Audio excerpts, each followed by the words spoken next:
Bonjour à toutes et à tous et bienvenue dans cette nouvelle vidéo. Par où commencer? Mes chers amis, comme vous avez pu le voir à la télé, les derniers événements qui nous sont apparus et qui ont créé une polémique sans nom, genre, je vais parler de l'ouverture, de cette cérémonie d'ouverture des JO de Paris 2024. Je vais parler de cette fameuse séquence qui a été diffusée à la télé en direct devant des millions de téléspectateurs et devant des milliards de chrétiens même, je dirais, qui, comme moi, ont été vraiment, je dirais, surpris et choqués par ce qu'ils ont vu en fait, par ce qu'ils ont vu, par ces événements qui, pour beaucoup d'entre nous, ont été profondément insultants, je dirais. Et nous allons développer ça et y venir dans cette vidéo. Le premier point que je vais aborder, je vais diviser cette vidéo en deux parties, voilà. Vous allez avoir mon propre point de vue en tant que croyant, que chrétien, que simple chrétien. Je vais donner mon humble avis sur ces événements-là. On va parler notamment de blasphème. On va parler de blasphème. Mais dans un premier temps, qu'est-ce qu'on doit penser de ces images choquantes? Voilà, choquantes. On va utiliser ce terme-là au long de la vidéo. De ces images choquantes pour nous chrétiens qui se sont produites lors de cette cérémonie d'ouverture des Jeux Olympiques. Eh bien, je pense qu'on marche sur la tête. On marche sur la tête. C'est toute l'image d'un pays qu'on veut renvoyer. Et l'image qu'on veut renvoyer, c'est l'image d'un pays laïque. Et là, je vais m'adresser aux organisateurs de cette cérémonie. C'est cette image d'un pays soi-disant laïque que vous souhaitez véhiculer au monde entier. Au monde entier, pourquoi? Parce que comme je l'ai dit en introduction, c'est diffusé dans le monde entier. Ça veut dire des milliards de chrétiens ont vu cette séquence de reproduction de la Sainte Seine. Est-ce que vous imaginez la bêtise humaine jusqu'où elle peut aller? Il n'y a pas que la bêtise humaine en cause, et on va y venir dans la seconde partie de cette vidéo, puisqu'on va parler bien sûr de celui qui divise, le tentateur, le prince de ce monde comme le surnommait le Christ, le père du mensonge, il a plein de surnoms, on va en parler, parce que bien sûr qu'il a un rôle dans tous ces événements, il a un rôle, et par la suite, dans l'avenir, vous pouvez en être sûr, mes frères et sœurs, il aura un rôle aussi, et à mon avis, moi, ce que j'en pense personnellement, ça va encore plus piquer par la suite. Et on y viendra. Donc, pour commencer, dans la religion, et là je vais parler du point de vue chrétien, dans la religion chrétienne, ou même dans toutes les religions, voilà, parce que là je vais donner la définition standard selon le dictionnaire du mot blasphème. Qu'est-ce que le blasphème? Dans la religion, sont considérées comme blasphématoires toute parole qui outrage la religion ou le sacré, selon, comme je vous le disais, la définition du dico. Alors, ici, est-ce qu'on peut parler de blasphème concernant cette fameuse reproduction? Je mets bien entre guillemets le mot reproduction, puisque à l'heure actuelle, selon les médias et selon les organisateurs, c'est comme ça qu'elle est qualifiée. Pour nous chrétiens, c'est autre chose. Et je pense que ça en a blessé beaucoup d'entre nous, je pense. Donc cette reproduction de la scène lors de cette cérémonie d'ouverture des JO. Et en quoi est-ce blasphématoire? À partir du moment, j'ai envie de te dire, où tu te sers d'une image, peu importe qui a dessiné cette image, mais cette image, elle symbolise, euh, elle schématise, elle a des valeurs symboliques pour les chrétiens, cette image. Et elle n'est pas qu'un tableau. Elle est écrite dans la Bible. Elle fait partie de notre foi. Et je dirais même de nous en tant que chrétiens. On y croit. Et vous venez quelque part nous insulter en diffusant donc cette reproduction de la Sainte Seine. Vous insultez en fait des milliards de chrétiens. Et comment dire que ce n'est pas blasphématoire, en fait? Comment je peux dire le contraire? Comment démontrer le contraire, même si voilà, les faits sont là, les faits, ils sont là, en fait, c'est blasphématoire. Donc oui, de mon point de vue personnel, c'est blasphématoire. Mais attention, attention les amis. Il faut pas non plus partir dans des thèses complotistes ou des discours, je dirais, extrémistes. C'est pas non plus le but de cette vidéo. Puisque comme je vous dis, je vous donne mon point de vue en tant que chrétien, mais aussi en tant que démonologue. Parce que le démon, il a un rôle là-dedans. Et là, je suis en train de vous dire, je vous dis qu'il là, il est tapis, il est en train de se frotter les mains. Il doit bien rigoler de voir nous et la bêtise humaine au niveau où on est là, en fait. Et je pense qu'il n'a pas besoin de réagir plus. Mais ça, on y viendra dans la seconde partie. Je développerai ce point de vue-là aussi. Donc, sous prétexte, on va nous dire, sous prétexte de laïcité et de liberté d'expression, on fait passer le blasphème pour une banalité, en fait pour quelque chose de normal. Et on voit ça, en fait, non, ouais, clairement, ouais, c'est normal, non. Non, c'est normal, en fait, ouais, ben, on tourne en dérision une religion, on tourne en religion en dérision, pardon, des milliers de gens, on se fout littéralement de leur poire, et on vient nous dire derrière, non, c'était pas fait pour ça. J'aimerais quand même, dans ce message aussi aux organisateurs, leur poser cette question. Mais à quoi vous attendiez-vous, en fait? Parce que derrière ces événements, il y a quand même une organisation, il y a une mise en scène, il y a des gens qui disent oui, vous pouvez le diffuser, non, vous pouvez pas le diffuser, et vous allez nous faire croire que c'était pas fait pour créer euh, une certaine réaction derrière. Et c'est peut-être pas la réaction que vous attendiez.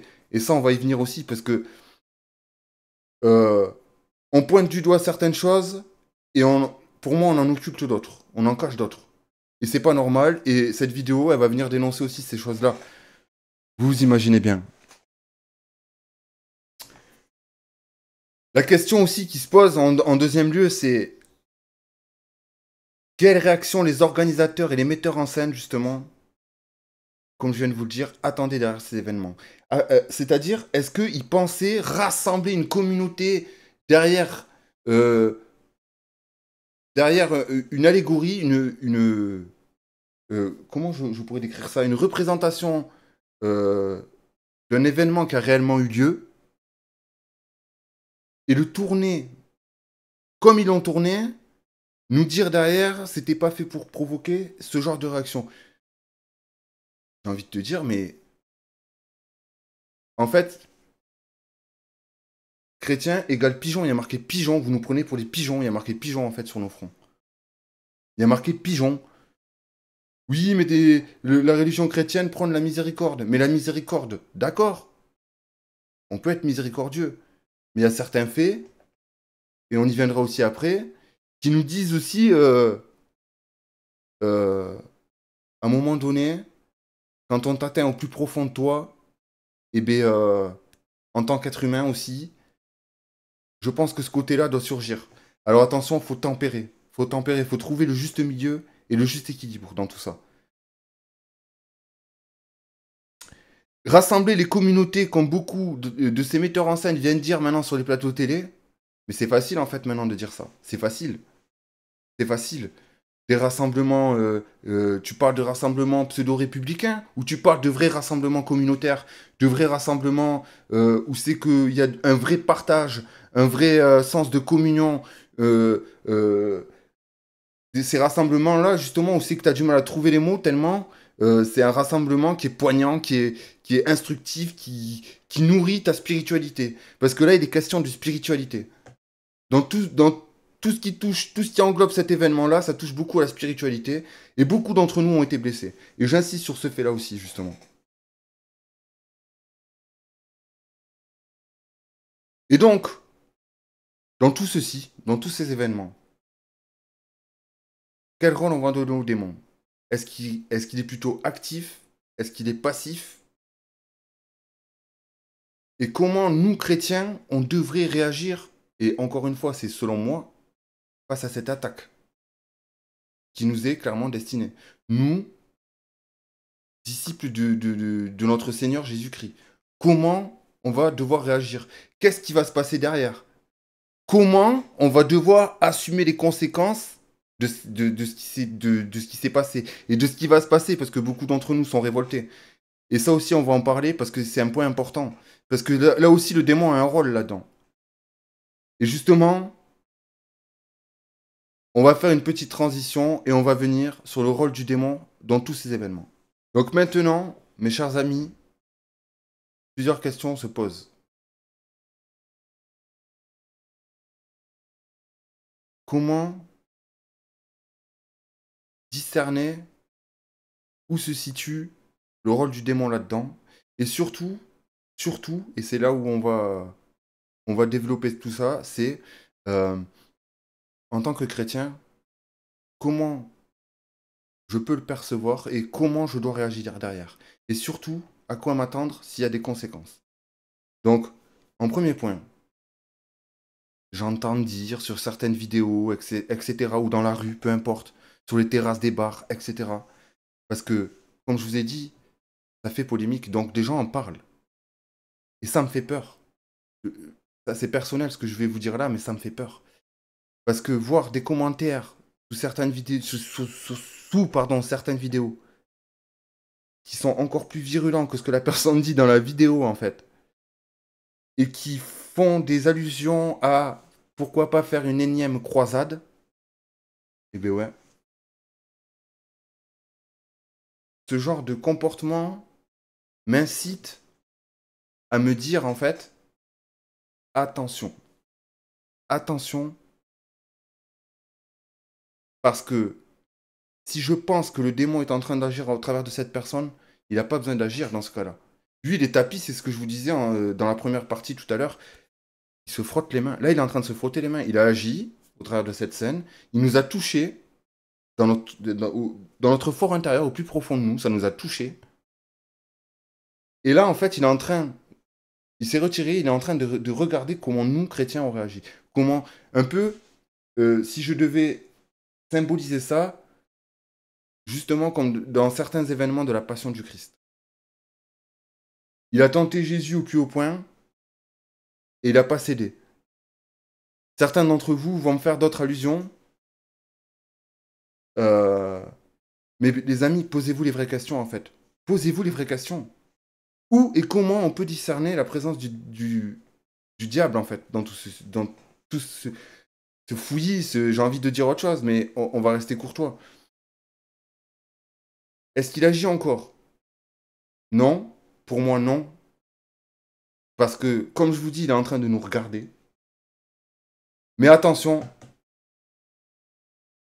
dans pas longtemps, là, quand, je sais pas, mais dans pas longtemps, il va se passer quelque chose, on va en entendre parler à la télé, et à ce moment-là, il va tirer la bonne ficelle au bon moment, et toute cette polémique, tous ces événements, tout ce que ça va entraîner, ça va être encore pire. La bêtise humaine, elle va vraiment encore plus surgir dans ses limites les plus extrêmes, et c'est ce que je pense. Et lui, le tentateur, il sera là en train de, encore une fois de se dire, ah, regarde l'être humain, regarde, et Dieu, regarde ce que j'ai fait d'eux. Et tu les punis pas, tu dis rien, tu ci, tu là. N'oubliez pas qu'il s'est sacrifié pour nous, et qu'il s'est sacrifié pour eux, parce que sur la croix, il disait, Père, pardonne-leur, car ils ne savent pas ce qu'ils font. Oui, mais d'un autre côté, dans notre nature humaine, il y a ce qu'on appelle le fomes peccati, ce fameux foyer de péché. Et on n'est pas, dans notre nature, on n'est pas comme ça. Et la miséricorde, pour nous, elle atteint un certain seuil. Et ce seuil, quand il est dépassé, eh bien, qu'est-ce qu'on fait? Soit on réagit comme peut-être je le fais là, à chaud, et on part, et on s'enfonce dans la bêtise. Ou alors on réagit, et on essaye de faire, de réparer ce qui peut l'être, et de faire en sorte de limiter les dégâts. Partir en croisade, est-ce vraiment la solution? Posons-nous la question. Ne pas réagir, est-ce aussi la bonne solution? Oui, non, il y en a certains, je sais, il y a des chrétiens dans le monde qui se disent qu'est-ce que tu veux que ça me fasse de toute façon? Voilà. Il y en a d'autres, ça les révolte. Et il y en a d'autres comme moi. Oui, intérieurement, ça me révolte, mais de toute façon, qu'on parte en croisade ou pas, ou qu'on fasse ci ou qu'on fasse ça, qu'est-ce que tu veux qu'on fasse de plus? Seul le Seigneur décidera de ce qui se passera. On le sait, au fond de nous, on le sait. Et sachez que la colère, ben, elle n'est pas toujours bonne conseillère dans ce genre de, surtout dans ce genre d'événement. La colère est un péché capital, donc la colère entraîne au mal par la suite. Et on le sait tous. Certains d'entre nous pardon, ouais, probablement référence à ce passage biblique présent dans les 4 évangiles où Jésus chasse les marchands du temple. Pour ceux qui ne savent pas trop de quoi il est question dans ce passage de la Bible, sachez que le temple de Jérusalem, c'était censé, à cette époque-là, être le temple où Dieu était présent sur terre, la présence de Dieu sur terre. C'est un peu comme si, dans une église, on y installait des marchands de souvenirs. Je pense nous, en tant que chrétiens, on ne le tolérerait pas. Donc, je pense que Jésus, il a laissé agir sa colère, mais en la tempérant. Pourquoi? Parce que s'il ne faut pas oublier, les amis, c'est que oui, il les a chassés du temple, mais il ne les a pas condamnés. Il les a chassés, mais il ne les a pas condamnés. Que tout esprit loue le Seigneur.